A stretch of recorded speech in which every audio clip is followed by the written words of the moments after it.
Focus group methodology has a long history within and beyond social sciences.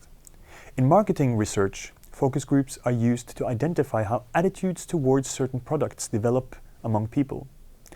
Similarly, political strategists use the method to test political positions, ideas, and arguments in a group setting.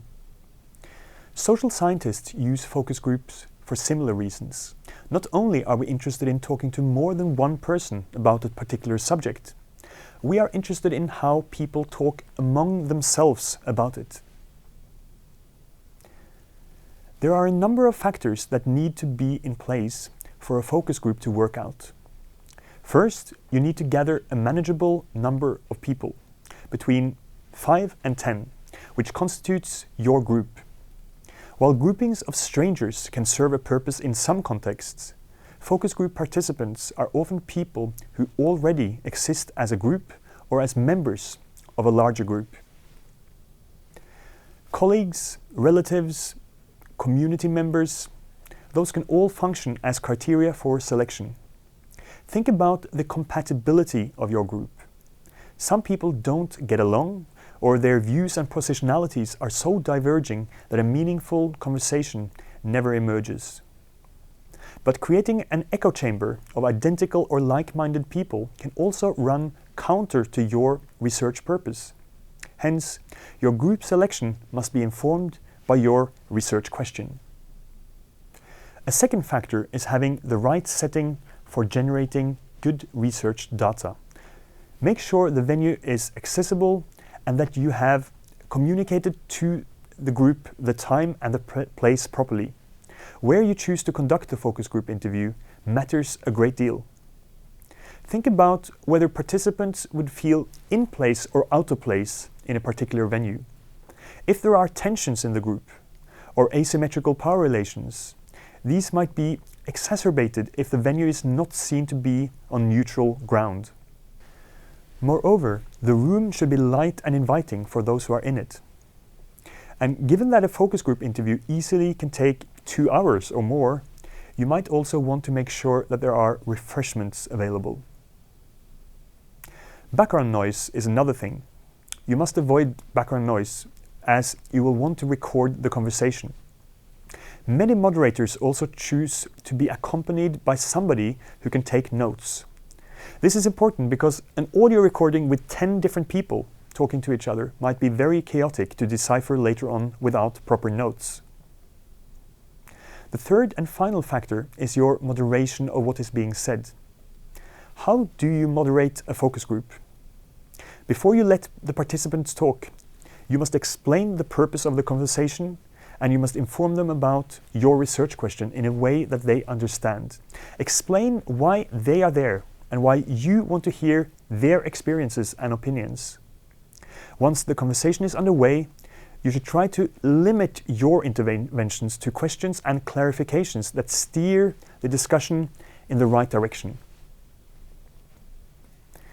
Your most important job is to listen carefully to the conversation.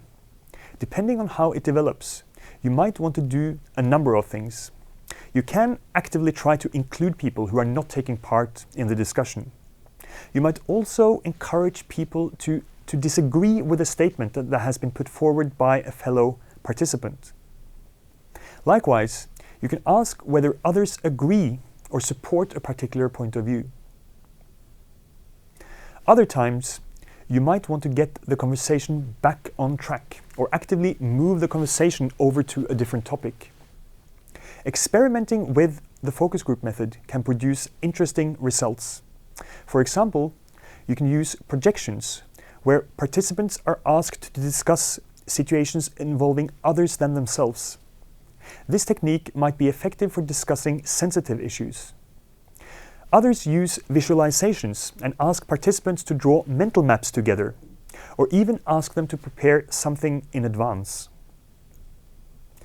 Group moderation requires you to be conscious about how different questions have different effects on people and conversations. If you have set up a number of focus groups, or if you have several meetings with the same group over a course of time, make sure that it becomes a learning experience for you by writing a memo for each meeting where you reflect on your experiences, moderating the conversation. Let us move from the how to the why. Why do we use focus groups? An article written by John Goss and Thomas Leinbach more than 20 years ago still makes a very convincing case for conducting focus groups. They see 4 different advantages with the methods. First, they argue that group interviews represent a microcosm of the larger context that you are studying. A real-world laboratory where participants play out their social roles in the conversation. This is what they call the sociability of focus group research. Secondly, focus groups are reflexive events, social performances where participants weigh their answers in relation to the responses of others. While heterogeneous groups might lead certain subjects to give less free answers than they would have done in an interview, this does not necessarily lead to a less valid response, because you are allowed to observe the interaction. Thirdly, the focus group represents a step out of the ordinary for those who take part, a liminal space. When Goss and Leinbach did their research in Indonesia, migrants were offered a privileged place and time, where they were encouraged to reflect on their own situation. For many people, a focus group can be a first opportunity to set words to things that are otherwise taken for granted. And this leads me to the 4th point. Done in the right way, a focus group could be an empowering experience, not just for you who will find joy in mastering a new research technique, but for participants who are given a voice and an audience. Focus groups could set in motion conversations in your research field and increase awareness around important social issues. The social character of focus groups makes it an appropriate method for studying people at the other end of the spectrum than those you meet in the elite interview. Marginalized groups and individuals who might feel intimidated by the one-to-one setting in a solo interview, they can open up when approached as a part of a group.